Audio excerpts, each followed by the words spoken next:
Bismillahirrahmanirrahim. Assalamualaikum warahmatullahi wabarakatuh. And good morning everyone. Hi. Hello. Welcome back to our English class with your English teacher Miss Muti. Selamat datang kembali di kelas bahasa Inggris bersama Miss Muti. Hi there. How are you today? Apa kabar hari ini? I hope everyone, whenever and wherever you are always good. So, Miss harap dimanapun anandaku yang soleh dan soleha berada, selalu dalam lindungan Allah Subhanahu wa Ta'ala. So, before we start our material for today, sebelum kita memulai pelajaran kita hari ini, Miss ingin mengucapkan dimanapun anandaku yang soleh dan soleha berada sekarang, tetap semangat belajarnya. Walaupun kita belajarnya dari rumah, kita tidak boleh bermalas-malasan, oke? Jadi tetap rajin belajar, rajin menulis, rajin mengerjakan soal latihan, mengerjakan tugas. So, semangatnya tidak boleh kalah seperti saat kita belajarnya dari sekolah, oke? So, today we are going to continue our material from last week. Jadi hari ini kita akan melanjutkan materi kita dari minggu lalu. It is about present continuous tense. Jadi itu tentang present continuous tense. Okay, so what is present continuous tense? Sebelum kita masuk ke materi inti materi minggu ini, kita akan mereview sedikit tentang pembahasan kita minggu lalu. So, present continuous tense atau simple present continuous tense adalah tenses yang digunakan untuk menyatakan kejadian atau peristiwa yang sedang berlangsung pada saat itu. Jadi kejadian atau peristiwa yang sedang berlangsung pada saat kita berbicara. Jadi kejadian itu berlangsung pada saat itu juga. Jadi the moment we talk, pada saat itu juga kejadian itu berlangsung. Contohnya, my father is reading a magazine right now. Jadi ayahku sedang membaca majalah sekarang. Nah, pada saat kita mengatakan kalimat tersebut, pada saat itu juga memang ayah tak sedang membaca sebuah majalah. Jadi present continuous tense itu mengekspresikan something that is happening at the moment. Jadi sesuatu yang sedang terjadi pada saat itu. Jadi sesuatu yang terjadi pada saat itu, contohnya misalnya my father is reading a magazine right now. Jadi ayahku sedang membaca majalah sekarang. Jadi pada saat kita bilang ayahku sedang membaca, pada saat itu juga memang sedang membaca ayat majalah. So present continuous tense itu digunakan untuk menyatakan kejadian, kegiatan, peristiwa yang sedang berlangsung. Oke? Nah, present continuous tense itu sendiri terbagi menjadi tiga bentuk kalimat, yaitu positif, negatif, dan interrogatif. Nah, kalimat positif, negatif, interrogatif itu di present continuous tense itu ciri khasnya adalah penggunaan to be, am, is, dan are, atau penggunaan kata bantu am, is, dan are. Am untuk subjek I, saya, sedangkan is untuk subjek she, he, it, dan are untuk subjek you, they, dan we. Jadi, kata bantu itu ciri khas dalam present continuous tense. Nah, kata bantu yang digunakan dalam present continuous tense untuk menyatakan kejadian yang sedang berlangsung itu adalah am, is, dan are. Selain dari kata bantu am, is, dan are, ciri khas lain dari present continuous tense adalah penggunaan verb ing atau kata kerja tambah ing. Contohnya, listen jadi listening, read jadi reading, write jadi writing, think jadi thinking. Jadi kata kerjanya menggunakan verb ing atau kata kerja ditambahkan ing. Jadi ada dua ciri khas dari present continuous tense, yaitu penggunaan to be, am, is, dan are, dan penggunaan verb ing atau kata kerja tambahkan ing. Oke? So, seperti yang dikatakan tadi bahwa it is divided into three parts, dibagi menjadi tiga, yaitu positif, negatif, dan kalimat tanya. Jadi kalimat positif, kalimat negatif, dan kalimat tanya. Nah, di kalimat positif itu ditandai dengan seperti ini, subjek atau kata ganti, am, is, atau are, dan verb ing. Nah, verb ing itu yang dimaksudkan adalah seperti ini, do jadi doing, use jadi using, watch jadi watching, listen jadi listening, sleep jadi sleeping, dan read jadi reading. Jadi semua menggunakan verb ing dan kata bantu am, is, dan are. Am, is, dan are sendiri ditentukan dengan melihat subjeknya, apakah dia I, you, they, we, she, he, it. Lalu kita bisa menentukan apakah to be atau kata bantu yang sesuai, apakah am, is, atau are. Oke? Next. Nah, ini adalah rumus yang bisa kita jadikan pedoman pada saat mengerjakan kalimat positif. Nah, seperti yang dikatakan tadi bahwa membutuhkan subjek. Subjek itu dalam bahasa Inggris ada 7, yaitu I, you, they, we, she, he, it, dan kata bantu am, is, atau are, dan verb ing atau kata kerja tambah ing. Contohnya watching, using, doing, listening, sleeping, and reading. Oke, jadi itu adalah kata kerja tambah ing. Next, di negative form. Nah, di negative form itu sendiri karena dia adalah kata negatif itu merupakan kalimat yang mengandung penyangkalan. Nah, di kalimat yang mengandung penyangkalan itu identik dengan kata tidak atau kata bukan. Nah, kata tidak dan kata bukan sendiri itu dalam bahasa Inggris diartikan sebagai kata not.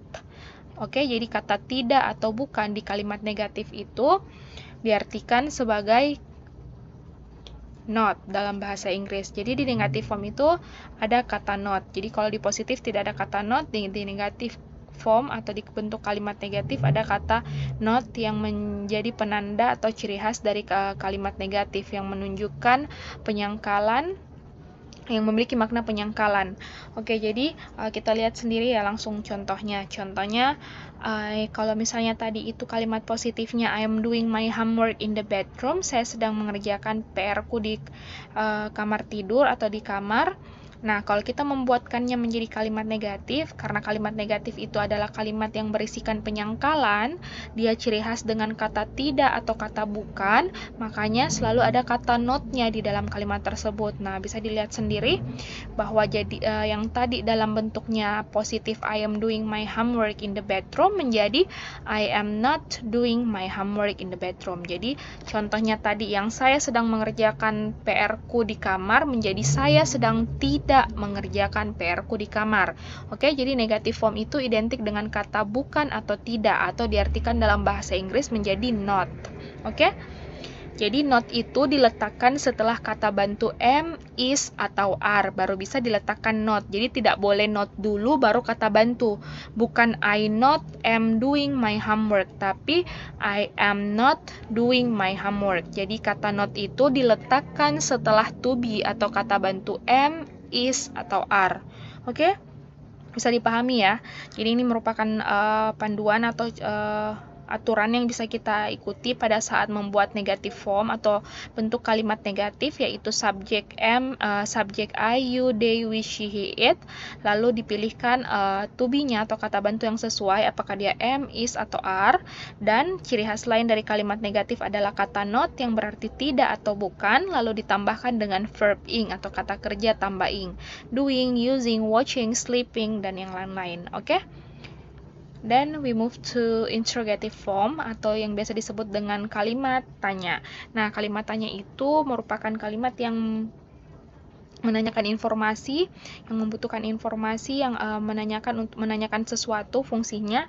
Jadi di kalimat tanya itu identik dengan to be-nya selalu berada di awal kalimat atau kata bantunya itu selalu berada di depan. Contohnya am, is, are-nya itu pindah ke depan. Bisa dilihat ya contohnya am, is, dan are maju duluan di depan. Itu berarti ciri khas dari kalimat tanya atau kalimat interrogatif. Jadi to be-nya ini, kata bantunya ini berada di depan, am, is, are-nya itu berada di depan untuk kalimat interrogatif. Setelah kata bantunya ini baru kita bisa meletakkan atau menulis to be, baru kita bisa menulis subjeknya atau kata ganti orangnya. Apakah dia I, you, they, we, she, he, atau it. Oke? Jadi yang pertama pada interrogative form atau kalimat tanya adalah kata bantu atau to be am, is, dan are. Setelah itu baru bisa kita tuliskan subjek atau kata gantinya I, you, they, we, she, he, it. Nah, setelah itu baru verb ing-nya atau kata kerja tambah ing-nya. Contohnya, am I doing my homework in the bedroom? Apakah saya sedang mengerjakan tugasku di kamar? Atau are you using my pen? Apakah kamu sedang menggunakan pulpenku? Atau apakah kamu sedang memakai pulpenku? Bisa dilihat bahwa to be-nya atau kata bantu am, is, are-nya itu selalu berada di awal kalimat. Nah, itu merupakan ciri khas dari interrogative form atau kalimat tanya. Jadi to be-nya berada di awal kalimat. Setelah to be baru subjek atau kata ganti, yang dimana dalam bahasa Inggris itu ada 7 subjek, yaitu I, you, they, we, she, he, it. Setelah itu baru verb ing atau kata kerja tambah ing. Oke? Ini adalah rumusnya yang bisa kita gunakan dalam membuat interrogative form atau kalimat tanya, di mana am, is, are selalu berada di awal kalimat, lalu setelah itu baru ditambahkan subjek atau kata ganti, dan verb ing atau kata kerja tambah ing. Listen jadi listening, sleep jadi sleeping, read jadi reading. Oke? Jangan lupa ditambahkan tanda tanya di question mark di akhir kalimat. Oke? Next, ini adalah contohnya. Complete the sentence with present continuous forms. Jadi, lengkapilah kalimat di bawah ini dengan bentuk kalimat positif present continuous tense.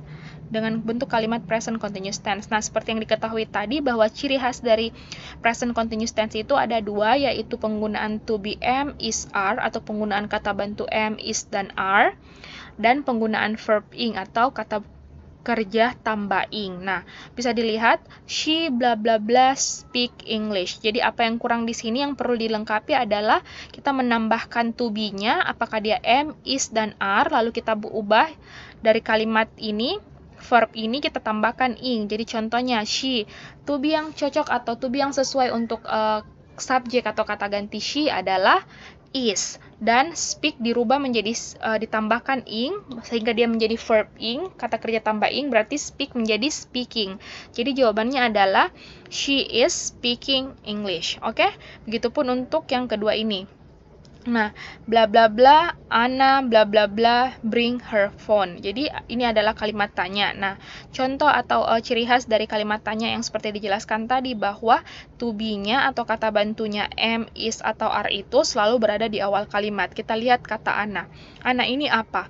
Perempuan, dia perempuan dan hanya satu, only one person, hanya satu orang. Berarti to be atau kata bantu yang sesuai untuk Anna adalah is. Jadi is kita letakkan depan sini karena kita membuat kalimat tanya. And then bring, tadi ciri khas dari kalimat ciri khas dari tenses atau bentuk kalimat present continuous tense itu adalah verb ing atau kata kerja tambah ing. Jadi bring dirubah menjadi bringing.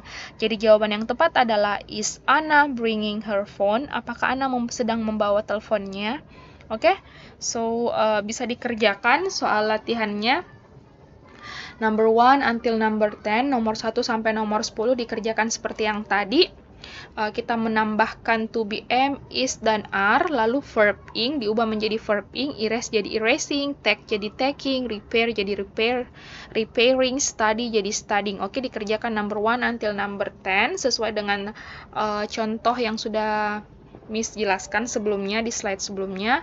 Bisa dikerjakan number 1 until number 10, nomor 1 sampai nomor 10 dikerjakan baik-baik, and then setelah selesai bisa minta tolong ayah atau bundanya untuk difotokan hasil pekerjaannya, lalu dikirimkan ke WA pribadinya Miss Muti dengan mencantumkan nama lengkap dan kelasnya. Oke, jadi difoto lalu dikirimkan ke Miss Muti dengan mencantumkan nama lengkap dan kelasnya dari mana. Oke, so I think that's all for today. Thank you very much for your nice attention and participation in this class, and I'll see you on the next meeting in the next video. Wassalamualaikum warahmatullahi wabarakatuh, and have a good day everyone.